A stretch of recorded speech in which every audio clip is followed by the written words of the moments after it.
اور سلطنت چونکہ وسیع تھی اس لیے دو دارالسلطنت بننے سے انتظام پہلے سے بہتر ہو گیا۔ آل سلجوق نے خلیفہ کو نہ چھوڑا اور اسے کچھ علاقے دے کر اس کی حیثیت برقرار رکھی تھی۔ یہاں ایک واقعے کا ذکر بے محل نہ ہوگا۔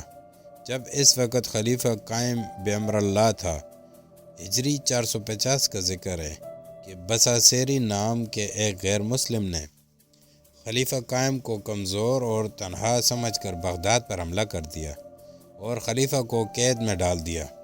تغرل بیگ کو اطلاع ملی تو اس نے بصاصیری پر حملہ کر دیا اور اسے بہت بری شکست دے کر اسے گرفتار کر لایا۔ حکم دیا کہ اس کا سر کاٹ کر میرے حوالے کیا جائے۔ تھوڑی دیر میں سر اس کے سامنے پڑا تھا۔ تغرل بیگ نے سر اٹھا لیا اور خلیفہ کے گھر کی طرف چل پڑا۔ خلیفہ کو بصاصیری کی قید سے رہا کرا لیا گیا تھا۔ تغرل بیگ نے بصاصیری کا سر خلیفہ کے قدموں میں رکھ دیا۔ تغرل خلیفہ قائم بامر اللہ نے کہا، کیا تم 4 سال انتظار کر سکتے ہو؟ کیسا انتظار؟ تغرل بیگ نے پوچھا۔ میں اس احسان کا تمہیں صلہ دینا چاہتا ہوں جو تم نے مجھ پر کیا ہے، خلیفہ قائم نے کہا۔ پہلی بات یہ ہے کہ محترم خلیفہ، تغرل بیگ نے کہا، میں نے آپ پر احسان نہیں کیا، فرض ادا کیا ہے۔ دوسری بات یہ ہے کہ میں 4 سال انتظار کا مطلب نہیں سمجھ سکا۔ میری ایک ہی بیٹی ہے، خلیفہ نے کہا، ابھی کم سن ہے، 12-13 سال عمر ہے، 4 سال بعد جوان ہو جائے گی تو اس کی شادی تمہارے ساتھ کروں گا۔ یہ ایسا انعام ہے یا تحفہ ہے جو میں کسی غیر عباسی کو نہیں دے سکتا۔ ہم اپنی لڑکیاں عباسیوں میں ہی بیاہتے ہیں۔ تم سلجوقی ہو لیکن تمہارے احسان کا صلہ اس سے کم نہیں دوں گا۔ میں نے اپنی بیٹی تمہیں دے دیے، 4 سال بعد شادی ہو جائے گی۔ 4 سال بعد خلیفہ نے اپنی بیٹی کی شادی تغرل بیگ سے کر دی۔ بادشاہوں کے ہاں رواج یہ رہا ہے کہ انہیں وزیروں کی ضرورت نہیں ہوتی تھی، لیکن رسمی طور پر وہ ایک وزیر اعظم اور برائے نام 2-3 وزیر رکھ لیتے تھے۔ حکم تو بادشاہ کا چلتا تھا، وزیر تائید اور خوشامد کرتے تھے۔ ان کے مشیر بھی حاشیہ بردار اور جی حضوری ہوتے تھے۔ بادشاہ ان سے رسماً کسی کام یا کسی مسئلے کا مشورہ لیتا تو وہ بادشاہ کی مرضی اور مزاج کے مطابق مشورہ دیا کرتے تھے، لیکن سلجوقیوں کے یہاں یہ رواج نہیں تھا۔ سلاطین آل سلجوق علم و فضل کے قدردان تھے۔ ان کی کامیابی کی بنیادی وجہ یہی تھی کہ وہ بادشاہوں جیسے دربار نہیں لگاتے تھے، اس لیے وہ خوشامدیوں اور درباریوں کی ضرورت ہی محسوس نہیں کرتے تھے۔ ان کے فیصلے دو ٹوک اور اٹل ہوتے تھے۔ چغرہ بیگ اور تغرل بیگ کا دور حکومت تھا جنہوں نے 2 دارالسلطنت بنا لیے تھے۔ چغرہ بیگ مراؤ میں تھا۔ ایک روز ایک جوان سال آدمی اس کی ملاقات کے لیے آیا۔ اس شخص کا لباس بتا رہا تھا کہ وہ معمولی سا کوئی سوالی نہیں، وہ کوئی عالم یا کسی اونچے درجے کے خاندان کا فرد لگتا تھا۔ سلطان کو کیا بتاؤں، آپ کون ہیں؟ دربان نے پوچھا، اور غرض ملاقات کیا ہے؟ میرا نام خواجہ حسن توسی ہے، ملاقاتی نے بتایا۔ نیشا پور سے آیا ہوں، نیشا پور کے امام موافق کا شاگرد ہوں، مدرسے سے فارغ التحصیل ہو کر آیا ہوں، اور محدث ہوں۔ غرض ملاقات سلطان کو بتاؤں گا۔ دربان کے لیے حکم تھا کہ کوئی عالم ملاقات کے لیے آ جائے تو اسے روکا نہ جائے۔ چنانچہ دربان نے اندر جا کر سلطان چغرہ بیگ کو اطلاع دی۔ کیا وہ واقعی محدث لگتا ہے؟ سلطان نے پوچھا۔ ہاں سلطان محترم، دربان نے جواب دیا۔ زبان شائستہ اور لباس عالمانہ ہے، چہرے سے مہذب لگتا ہے۔ تو اسے اتنی دیر باہر کھڑا رکھنا خلاف تہذیب ہے، سلطان نے کہا۔ اسے فوراً اندر بھیج دو۔ چند لمحوں بعد خواجہ حسن توسی سلطان چغرہ بیگ کے سامنے کھڑا تھا۔ سلطان نے اسے احترام سے بٹھایا۔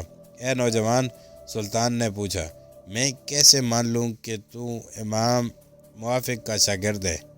ہم جانتے ہیں کہ امام موافق کی شاگردی کتنا بڑا اعزاز ہے۔ میرے پاس سند ہے، خواجہ توسی نے سند سلطان کے حوالے کرتے ہوئے کہا۔ میں نے فقہ اور حدیث کی اور دیگر دینی امور کی تعلیم پائی ہے۔ کیا تو فارغ التحصیل ہو گیا ہے؟ سلطان نے پوچھا۔ نہیں سلطان عالی مقام، خواجہ توسی نے جواب دیا، میں مدرسے سے فارغ ہوا ہوں۔ تحصیل علم سے نہیں، علم ایک سمندر ہے، موتی اسی کے ہاتھ آتا ہے جو اس سمندر میں غوطہ زن ہو کر تہہ سے سیپی اٹھا لانے کا عزم رکھتا ہے۔ سلطان چغرا بیگ کچھ متاثر ہوا۔ ہم دیکھنا چاہتے ہیں کہ تو کتنا دانش مند ہے۔ سلطان نے کہا، کتابیں علم دے سکتی ہیں، عقل نہیں۔ تو اپنے آپ کو کتنا دانش مند سمجھتا ہے؟